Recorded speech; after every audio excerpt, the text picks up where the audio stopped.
This is part 2 of Ignor and Dr. Finklesteam by A.C. Salter. The ancient cupboard creaked open on rusty hinges, releasing a coppery smell with the hint of smoldering weasel moth. But as he leaned closer, his nostrils picked out the more pungent smell of magic, the arcane aroma of an all-consuming, formidable, ancient power. It reminded Ignor of the peppery tang of moldy mouse droppings. It tickled his nostrils and curled the wiry hairs within. Ignoring the unpleasant feeling creeping down his spine, he gathered all the required ingredients. And be careful, Ignor, with those troll salts. Carefully balancing the thang on the finger and the pouch of dust on the rune book, he hugged the bowl of salt under his forearm and returned to the workbench, the nursery rhyme finding his lips once again as he hummed the merry tune. He ceased when he felt the master's glare upon him. Now spread the salt evenly around the crystal, Dr. Finklesteam directed, reading from the Book of Runes. Make a complete circle and leave no gaps. Ignor did as instructed, biting his tongue in concentration as he climbed around the wooden slab. Very good. Now place the finger to the north of the circle and the fang to the south, the doctor commanded, shaking his head as Ignor set the pieces down wrong. Picked them up and placed them correctly. It's my fault. I forget that you are full of bliss. Forgive me, Master. No need, Ignor. I created you, so the fault lies with me. After the crystal has bestowed its power upon myself, I might grant you with higher intelligence. Although this may be more of a curse than a gift. How I often wish I could experience your mindlessness. Anyway, I digress. Pass me the fairy dust. Ignor watched in awe as his master held the book in one hand while pouring the fairy dust with the other, making swirling runes around the circle while chanting an old spell. It had been an interesting year after Dr. Finklesteam decided to research the occult. A decision he came to after realizing that everything he invented or created had failed. There was a flaw with all he put his hands to in the modern world of man. So his interest began to lead him into the darker arts. He visited the elders of the arcane library of magic and spent 2 months locked in their deepest vault, reading books, tomes, and scrolls from around the world. He had gathered information about a powerful genie that had been trapped in an amber diamond, a power that could be harnessed by only the cleverest, most brilliant and daring of men. Of course, the doctor realized that this was he himself. It could be no other. The rest of the year had been a tumultuous one. Finding the crystal itself, making deals with witches and wizards on how to extract the power, trading and dealing with warlocks for spells, and scavenging the tools needed. Ignor viewed how the fairy dust glistened and sparkled. It was beautiful. Yet he was sickened when the master explained that the dust was made from grinding down the fairies themselves, which he had captured in the Ferocian forest. Every part was used except the wings. Those he kept on display on the wall, each perfect set pinned to a frame board of felt. When the lightning forked across the night, it lit up, the flickering shadows making wings appear as if they were fluttering. Concentrate now, Ignor. It's almost time. Connect the silver wire to the top of the diamond, and be careful not to disturb the ruins or the salt. Yes, Master, Ignor replied as he lifted the silver cord, which was attached to the pole that rose out of the laboratory. Rain ran down the shaft in swift rivulets, forming silver beads before splattering onto the floor. On the end of the wire was a screw, which he inserted into the top of the crystal holder, the silver thread brushing the uppermost face of the diamond. It sparked a memory. He had something important to tell the master. But Master, wait, I must tell you. Not now, Ignor. Can't you see that the moment has arrived? Look! Ignor craned his head back as far as it would go, the stitches in his neck straining as he gazed up where the doctor was pointing. Thunder roared through the heavens, sucking the wind from Ignor's chest. Then the sky flashed once again, bleaching the world white before throwing it into darkness. Now stand back and watch history unfold. Observe, my loyal servant, for I am about to gain the powers of the genie. But Master... Silence! Ignor slammed his mouth shut, his single tooth biting through his tongue. He tasted blood, the same viscous fluid which dripped from the wound in his palm where the tip of the crystal lay buried. It's fine, he told himself, the single thought bouncing around the bliss inside his head. I can always tell the master afterwards. Patiently, he watched as the doctor, still balancing the book in one hand, placed the palm of the other beneath the diamond. Pain twisted his mouth as he pressed his hand up into the sharp crystal. Then, forcing his grimace away, he began to recite the spell from the old pages. Genie trapped within the stone, I release you from your crystal throne. Your power is what I demand. Bestow it to me through my hand. Ignor leapt with fright as the laboratory exploded with light. The pole began to shake violently as lightning surged down the shaft. The metal screamed in protest as the charge carried on through, following the path of the silver thread before infusing inside the diamond. The crystal brightened like a lamp made from the sun itself, forcing Ignor's eyes shut, yet he could still see the terror unfold in silhouettes through his eyelids. The fairy dust spat and bubbled as the runes began to swim in circles around the salt. The fiend's fang vibrated as it spun clockwise, while the finger began to turn in the other direction. It's working! Dr. Finklesteam said, so excited, his maniacal grin widening as the crystal grew in size, breaking from the device before rising from the bench, the master's hand pressing into its sharp underside. A fierce wind tore through the chamber, picking up speed along with scraps of paper and dust. The jars and bottles along the various shelves rattled and bounced, creeping closer to the edge. Rain and hail cascaded through the open roof, pelting the room with small balls of ice, shattering glass, stinging Ignor's bare flesh.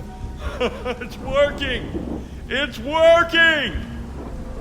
The doctor continued until the crystal suddenly drained of light. The spectral of power flowed out of the diamond, draining it of color. Ignor felt a tingling sensation in his hand, and when he raised it to the front of his face, he saw that his entire palm glowed amber. Nothing is happening. The doctor turned his head to regard Ignor and the strange phenomenon that had enveloped his hand. His face contorted into a grimace a toad might give before being fried alive. He then let out a dry sob. Oh, God, no, I can't believe this. Oh, no. Oh, no.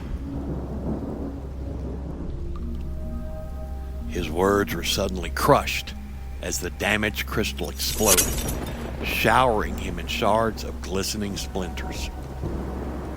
Dr. Finklesteam's body, along with the salt, fairy dust, finger, and fang, were flung against the wall.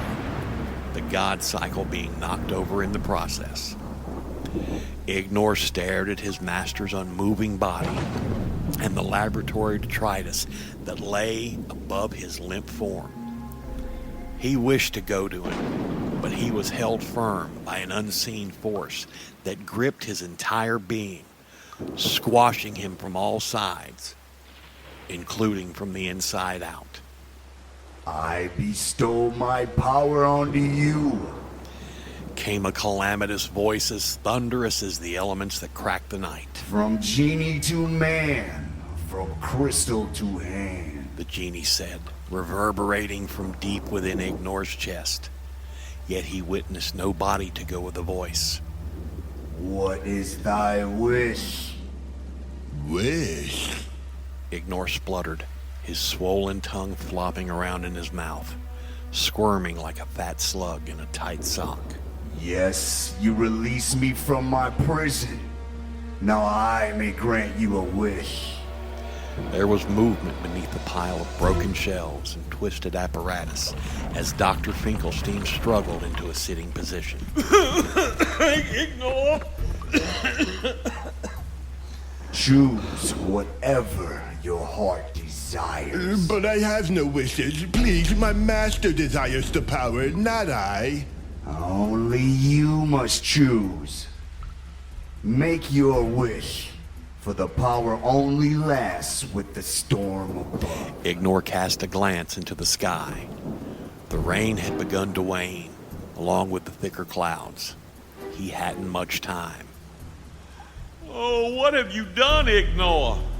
The master groaned, trembling hands probing his damaged face and scalp. The wish. The genie demanded, a subtle irritancy riding in his words. Please, I have... Wait. Ignor muttered, a rare idea coming to him. He knew what he must wish for, what he must ask for. It was quite obviously the only thing which he desired. A wish that he was more than sure that his master would be happy with. I wish, He said, feeling more confident. that the master and I swap roles.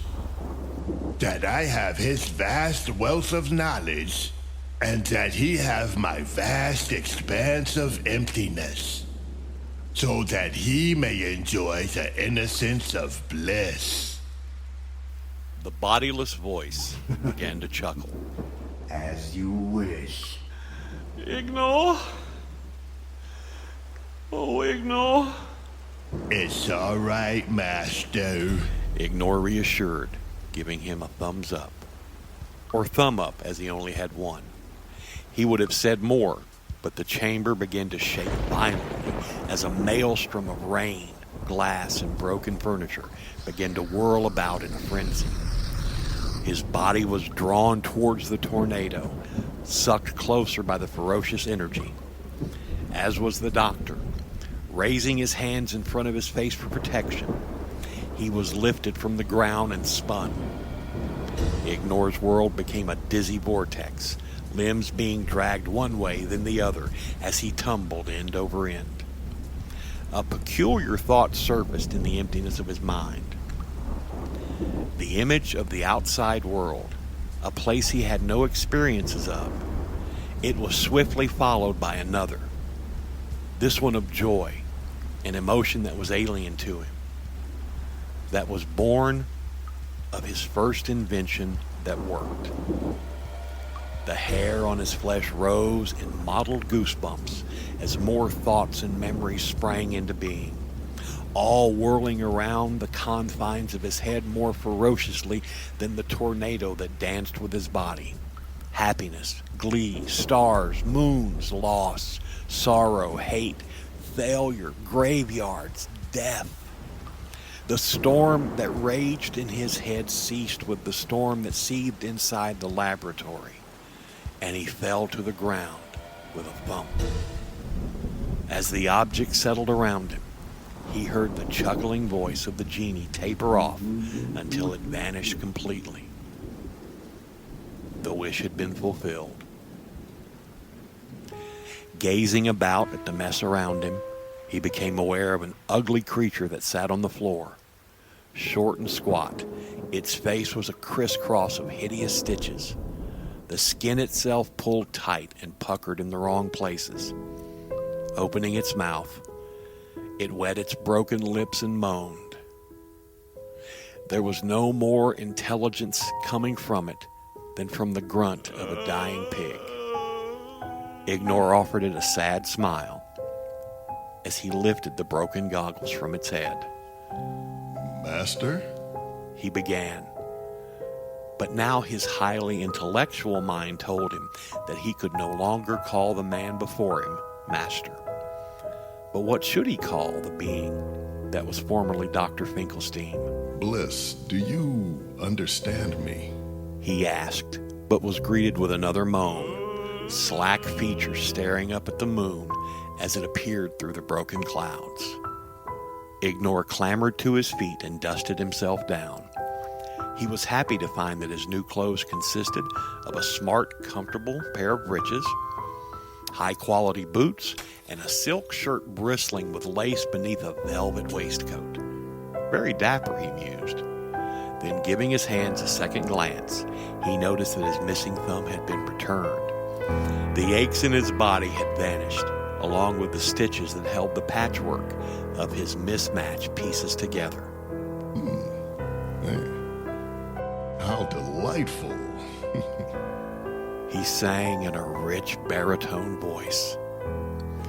Feeling a flow of divine ecstasy pulse through him, he crossed the chamber, flung the door open. Fresh air washed over him as he held his arms out to embrace his freedom. Ignor had never stepped foot out of the castle grounds, and he was itching to begin his new adventure around the world. He placed one foot in front of the other, thrilled not to feel any pain with the movement.